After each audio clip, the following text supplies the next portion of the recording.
삼계명, 제3계명은 무엇입니까? 네.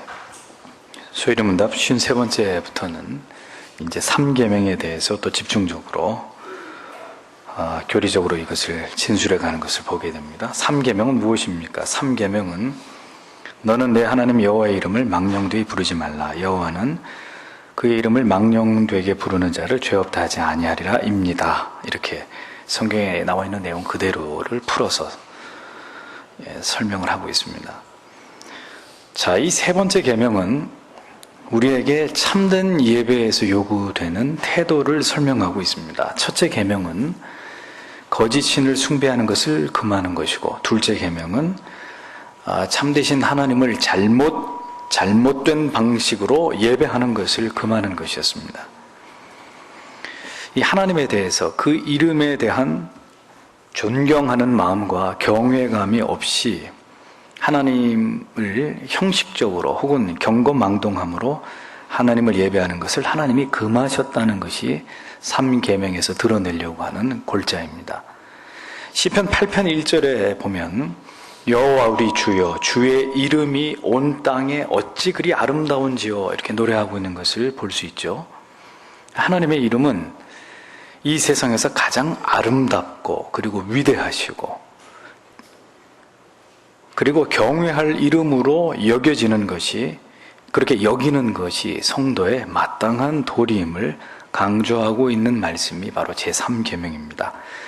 망령되이라는 말의 의미는 부주의하게 혹은 생각 없이라는 그런 의미인데, 이는 아주 중요하고 그리고 고상하고 거룩한 의미가 담긴 어떤 가치나 대상이나 이름에 대해서 분명히 그 이름이 아주 고상하고 거룩하고 가치 있는 이름인데, 고상하고 거룩하고 가치가 마치 없는 것처럼 대하거나 행동하는 것, 그것을 망령되이라는 단어로 사용을 하는 것입니다.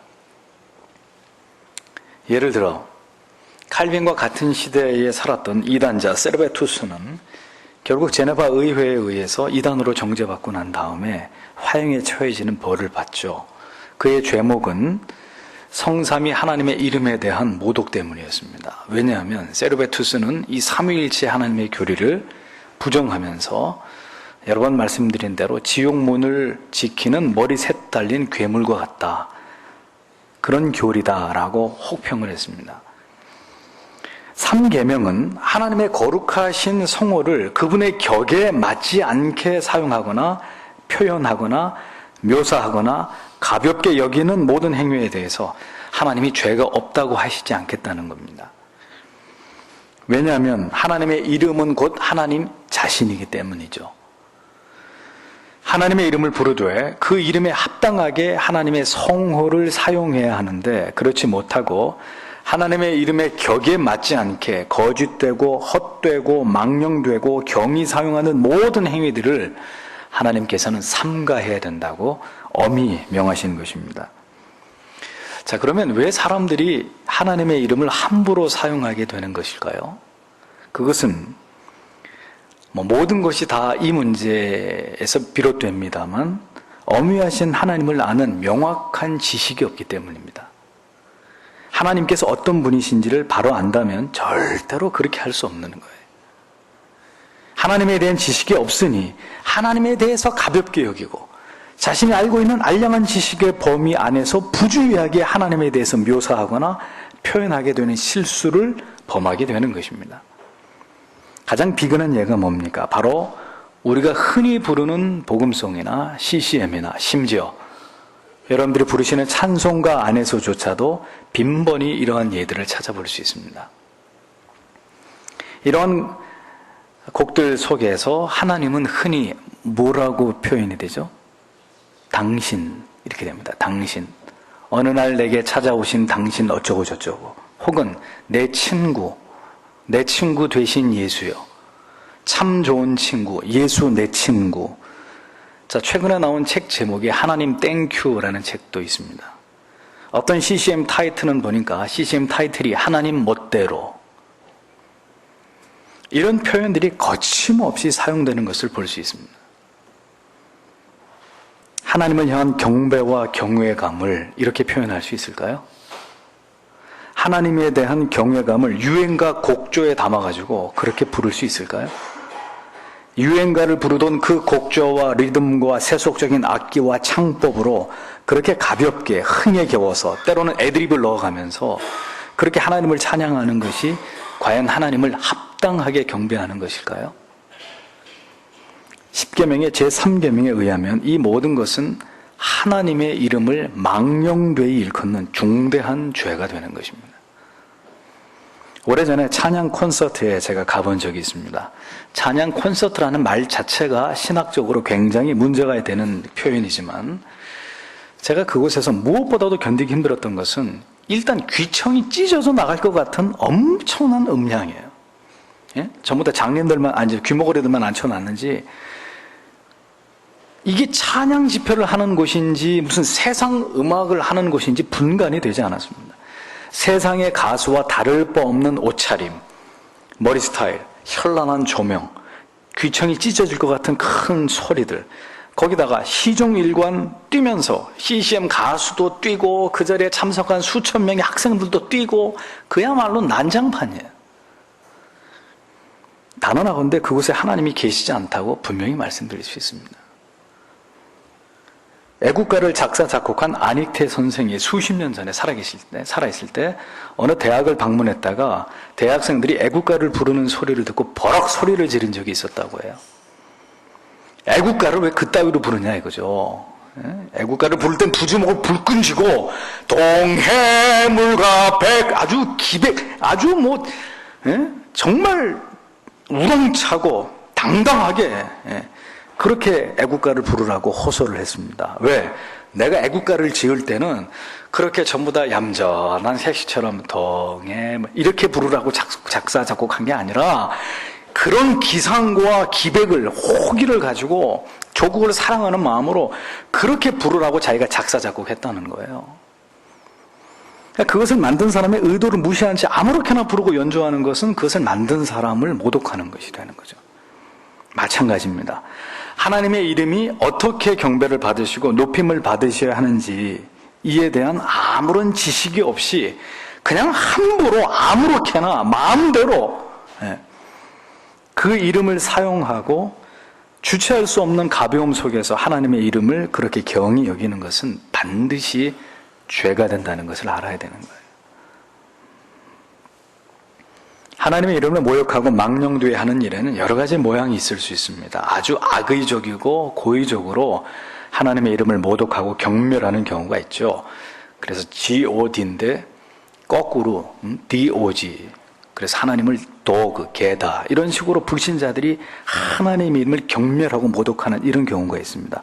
또 다른 경우는 하나님에 관해서 그분의 이름에 관해서 자세하게 배우고 깨닫고 그래서 부주의함이나 잘못됨이 없이 주의해서 하나님의 이름을 사용해야 되는데 무지하고 몽매하니까 그냥 하나님의 이름을 함부로 아까 같은 얘들처럼 그런 식으로 작사를 하고 곡을 쓰고 책 이름을 갖다 붙이고 이런 경우들이 해당되는 것이겠죠. 아무튼 모두 다 3계명을 범하는 죄를 저지르는 것입니다. 이름은 사람을 대표하는 것입니다. 그 이름에 대한 예우는 그 사람에 대한 예우이기도 합니다. 그래서 우리는 부모님의 함자를 다른 사람들에게 말할 때 정중한 예를 갖춰서 얘기합니다. 왜냐하면 그 이름에 해당되시는 분이 바로 나의 부모님이시기 때문인 거죠. 그래서 부모의 이름을 함부로 부르는 자는 함부로 대하는 자는 폐류나가 되는 것이고 아버지의 이름을 더럽히는 자는 천하의 불효자로 여기는 것입니다. 이렇듯 이름과 그 이름의 실제 대상은 동일시 되는 것이 일반입니다. 사람의 이름과 그 명예를 함부로 더럽히면 어떤 죄가 성립이 됩니까? 명예훼손의 죄가 성립이 되죠. 이렇듯 우리는 우리 자신의 이름과 명예는 소중하게 생각하면서 우리 하나님의 이름에 대해서는 우리가 어떤 태도와 자세를 갖는지를 생각해 봐야 되는 것입니다. 하나님께서는 하나님의 말씀과 하나님을 동일시하시듯이 또 하나님의 이름과 하나님을 동일시하시는 분이십니다. 하나님의 이름을 존귀히 여기면 하나님을 존귀히 여기는 것으로 인정해 주시는 것이고 하나님의 이름을 경히 여기면 하나님을 경히 여기는 것으로 하나님은 간주하시는 겁니다. 시편 29편 2절에 여호와 이름에 합당한 영광을 돌리며 거룩한 옷을 입고 여호와께 경배할지어다 라고 했습니다. 하나님께 경배할 때는 그 이름에 합당한 영광을 돌리라고 했습니다. 그 이름에 합당한 영광, 거룩한 옷을 입고 거룩하게 죄를 그대로 방치한 채로 하나님을 경배할 것이 아니라 철저하게 죄를 회개하고 깨끗한 심령으로 하나님을 예배할 것을 말씀하고 있는 것이죠. 우리는 주일마다 하나님을 예배하러 옵니다. 자, 여러분들이 겪고 있는 음악회를 만약에 가셨다고 생각을 해보죠. 세종문화회관이나 예술의 전당이나 금호 아트홀 같은데, 그러면 이미 연주가 시작되고 난 다음에 연주회장에 들어갈 수 있습니까? 못 들어갑니다. 연주회장 문을 닫고 출입을 통제합니다. 인터미션이 돼야 문을 열고 다시 입장을 시킵니다. 왜 그렇습니까? 연주 중에 관객을 입장시키는 것은 그 음악에 대한 모독이고 그 음악을 감상하기 위해서 그 자리에 온 사람들에 대한 예우가 아니기 때문이에요. 세상 음악에 대해서도 격식과 예우를 따지는데 하물며 하나님 앞에 예배하러 나오는데 10분, 20분씩 지각을 하십니다. 아직도 예배 시간에 핸드폰이 울립니다. 예배 시간에 물컵을 가지고 물을 마십니다. 다리를 꼬고 앉아 계십니다. 설교를 들으면서.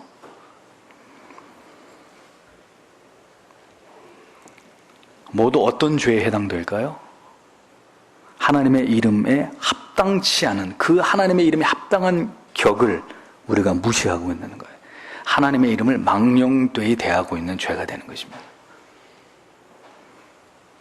하나님의 이름은 농담의 재료가 아닙니다. 한때 청년들에게 열광적인 인기와 지지를 얻던 잘나가는 한 교회 목사님이 있었습니다. 그분이 설교 때 여러 차례 11계명이 있다는 말을 농담처럼 했습니다. 11계명은 들키지 말라는 것이라고 하더라고요. 들키지 말라. 그런데 그 목사의 성추행이 드러나서 하루아침에 모든 걸 다 잃어버렸습니다. 들키지 말라며. 자기는 들켰어요. 성도들에게 씻을 수 없는 상처와 그리고 세상 앞에서 하나님의 이름의 영광을 크게 실추시키는 중대한 죄를 범했습니다. 그리고 어처구니 없게도 그 일이 일어난 지 불과 1년이 조금 지났을 뿐인데 저 홍대 앞에 다시 교회를 개척해서 사회적으로 큰 물의를 일으키고 있습니다. 11계명이 들키지 말라. 우스갯소리처럼 말했던 그는 이미 하나님의 이름을 망령되이 일컬은 죄까지 추가한 것입니다. 분당에 이름만 대면 다 아는 대형교회 목사님이 며칠 전에 기독교 방송에서 설교 시간에 이런 말을 했다고 합니다. 제발 여자 성도님들이 쓸데없이 교회에 와서 기도한다는 핑계로 잠을 자지 말라는 거예요. 그건 그다지 틀린 얘기가 아닌 것 같아요. 그리고 잦은 모임을 갖지 말고 제발 집에 좀 들어가라고. 그래야 믿지 않는 남편들이 교회를 나가지 못하도록 그렇게 하는 그런 일이 생기지 않지 않겠느냐. 당신들이 교회에 안 나오면 교회 매출이 떨어진다고. 설교 시간에. 남편들이 당신들 교회 못 나가게 하면 우리 교회 매출이 떨어지니까 그래가지고 되겠냐고. 하나님을 망령도 일컫는 것입니다. 예수님께서는 마태복음 6장 9절에서 우리에게 뭐라고 말씀하셨죠? 너희는 이렇게 기도하라. 어떻게? 하늘에 계신 우리 아버지요. 이름이 거룩히 여김을 받으시오며. 우리에게 가르치신 기도의 첫 구절이 하늘에 계신 우리 아버지요. 이름이 거룩히 여김을 받으시오며. 어디 장난칠 이름이 없어서, 어디 농담의 재료가 없어서 하나님의 이름과 계명과 교회를 두고 장난을 친단 말입니다. 참 무개념의 그런 사람들이 너무 많아요. 하나님의 이름은 마땅히 이 땅 가운데서 가장 거룩하게 여김을 받으시고 지극히 높임을 받으셔야 합당한 이름입니다. 우리에게 가장 중요한 첫 번째 기도 제목은 그의 이름이 이 세상에서 마땅히 높임을 받으시게 되는 것, 그것이어야 된다고 주께서 우리에게 가르치셨어요. 우리가 무슨 행동을 하든 어떤 삶을 살든 뭘 결정하든 그게 하나님의 이름을 욕되게 하는 것이 되어서는 안 된다는 것이 우리에게 가르치신 주님의, 우리가 그렇게 기도하면서 살라고 말씀하신 첫 번째 당부였습니다. 그런데 주의 이름이 높임을 받으시기는 못할지언정 주의 이름을 농담의 재료로 삼는 자들은 지옥에 떨어져야 마땅한 거죠. 요한계시록 15장 3절 4절에서 하나님의 종 모세의 노래 어린 양의 노래를 불러 가로되 주 하나님 곧 전능하신 이여 하시는 일이 크고 기이하시도다. 만국의 왕이시여 주의 길이 의롭고 참되시도다. 주여 누가 주의 이름을 두려워하지 아니하며 영어롭게 하지 아니하오리이까. 오직 주만 거룩하시니이다. 주의 의로우신 일이 나타났음에 만국이 와서 주께 경배하리이다 라고 적고 있습니다. 이 말씀의 핵심이 뭡니까? 주만 홀로 높으시며 거룩하신 분이시다 라는 말입니다. 하나님은 우리의 임의대로 묘사되거나 호명되거나 간주되실 수 없는 분이십니다. 결국 하나님을 우리와 같은 존재로 여기거나 생각하거나 우리의 임의대로 하나님을 규정하는 것 자체가 신성모독적인 죄가 되는 거예요. 성경에서 가장 먼저 드러나는 하나님의 이름은 모두 크고 두려운 이름들이었습니다. 그거 아십니까? 우리가 칠영력 공부할 때 다 배우고 있고 앞으로 배울 터인데 성경에 드러난 첫 번째 하나님의 이름 엘로힘, 엘륜, 아도나이, 엘샤다이, 여호와 이런 하나님에 대한 호칭이 성경에 제일 먼저 등장합니다. 창세기부터. 모두가 절대자, 초월자, 통치자, 전능자, 하나님의 위엄과 영광을 강조하는 표현들이었습니다. 성경에서 처음 소개하는 하나님의 이름들 가운데 어디에도 사랑의 하나님이란 말은 나오지 않습니다. 저 뒤에 가서 나옵니다. 그 말은 하나님이 사랑의 하나님이신 것은 틀림없는데 그보다 그 이전에 우리에게 사랑의 하나님이시기 이전에 그분이 어떤 하나님이시느냐? 그분은 지극히 높으시고 찬양과 경배와 모든 영광과 존귀를 받으시기에 합당하신 최고의 지존자, 우리의 통치자이신 하나님으로 우리가 그렇게 하나님을 먼저 알고 깨닫고 하나님을 경배할 것을 하나님이 우리에게 먼저 요구하셨다는 거예요. 내가 너희를 사랑한다. 그건 그 다음이고 먼저 하나님은 모든 죄인들에게 하나님 자신이 어떤 존재인지를 알리시면서 그 죄인들로 하여금 합당한 경배와 하나님의 존엄에 대한 인정을 하나님이 요구하셨다는 거예요. 여러분들은 성도이십니까? 그렇다면 어줍지 않게 사랑의 하나님이 아니시던가 하고 고개를 갸우뚱거리실 게 아니고 그분 앞에 즉시 부복하고 엎드려서 하나님을 경배하는 것부터 배워야 되는 거예요. 그것이 올바른 순서입니다. 순서. 먼저는 순종을 배워야 되고 복종을 배워야 되고 하나님 앞에 겸손히 무릎 꿇고 엎드리는 것부터 배워야 되는 것이 기독교입니다. 이 시대는 하나님 앞에서 버릇없는 성직자들과 교인들을 넘치도록 양산했습니다. 그래서 자기 마음대로 하려고 하는 어린아이 같은 철부지신자들이 넘쳐나고 있습니다. 기억하십시오. 두려워하지 않는 존재는 경배할 가치가 없는 존재예요. 두려운 존재가 아니면 경배할 가치가 없는 존재예요. 그러나 크고도 위대하시며 두려운 존재는 반드시 그에 합당한 경배와 영광과 존귀를 올려드려야 할 마땅히 높임을 받으셔야 할 대상입니다. 그가 누굽니까?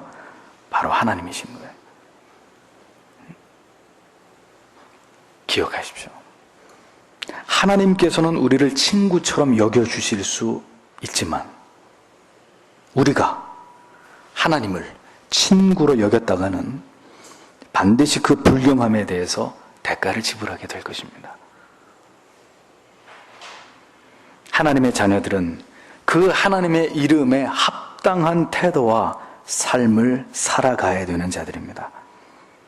그러므로 성도 여러분, 부디 지키실 것은 이제부터 분명하게 지키시면서 하나님을 온전히 경외하는 그 이름에 합당한 격과 그리고 예우를 갖추어서 그리고 존귀와 경배와 사랑의 마음을 담아서 그렇게 참된 예배와 경배와 하나님을 향한 올바른 신자의 정신이 우리 안에 깊이 뿌리 내려져야 됩니다.